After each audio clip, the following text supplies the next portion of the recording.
Ce campus d'architecture expérimentale en Belgique abrite une première mondiale, une maison en béton imprimée en 3D d'une seule pièce. D'autres bâtiments imprimés en 3D existaient avant celui-ci.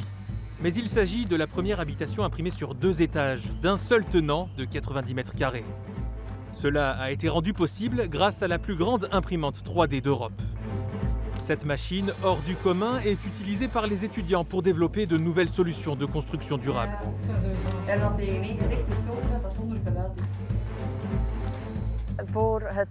Avec cette technologie, nous avons pu imprimer une maison entière.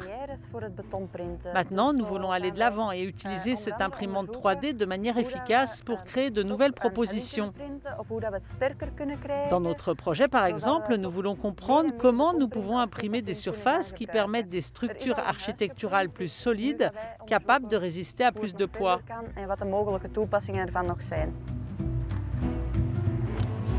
Les développeurs affirment que la maison imprimée a nécessité 60% de matériaux en moins qu'un bâtiment ordinaire similaire. Le budget du projet s'élève à 1,6 million d'euros. 40% ont été financés par l'Union européenne. Après des mois de préparatifs, la maison a été construite en seulement 3 semaines. La température et l'humidité à l'intérieur de l'habitation à faible consommation d'énergie sont contrôlées grâce à une technologie innovante à base d'argile incorporée au plafond.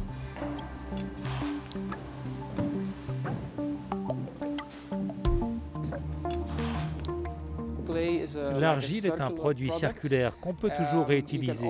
Cette argile est précomprimée, c'est un système séché.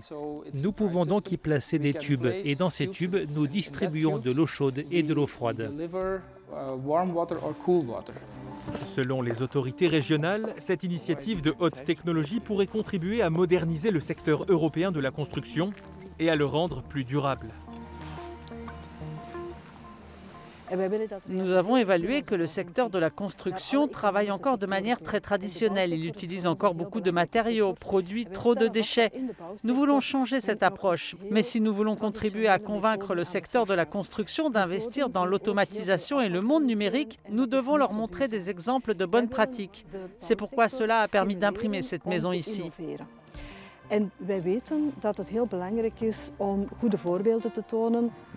Les développeurs espèrent voir apparaître d'autres initiatives d'économie circulaire dans le secteur du bâtiment de l'Union européenne, qui emploie environ 5 millions de personnes.